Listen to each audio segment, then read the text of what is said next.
you imagine, for example, how many times I've heard this question? What happened to you?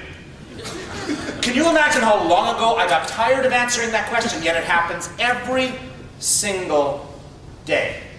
And I'm on the plane and I'm sitting beside a lady and she was a little older. I don't want to dictate exactly what that number would be, considering, again, the room we're in, but she was a little older and she was sort of sitting there doing what I call this body language uncomfortable thing.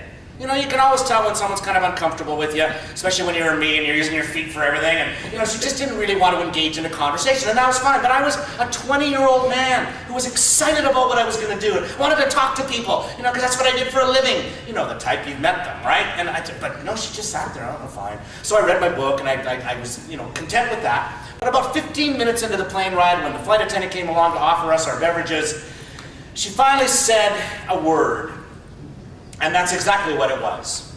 She just looked at me and she said, "Thalidomide?" I said, "Well, as a matter of fact, yes. Although I don't actually know that because I've never found out factually, but yeah, the guess is pretty, yeah." "Why are you asking?"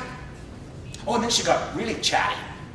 She said, "I remember that drug that was given to pregnant women to combat morning sickness in the early 60s. Is that right?" I said, "Yeah." She goes, "Oh my God, I haven't thought about this for years." She goes, "I was pregnant in 1961. I went to my doctor. I wasn't feeling well. I had this horrible morning sickness. And I remember he gave me a sample of this little tiny white pill, and he told me that it was safe. And I took him home, and I put him on the counter, and I stared at him for days. I didn't know what to do. I felt like I needed to make myself feel better, but I also knew that something wasn't right." Oh, and then she got really emotional. She actually started crying. She just looked at me and put her hand on my knee and patted it and said, "And thank God, because I was blessed with healthy, normal babies." Now, can you imagine all the ways that I could take that?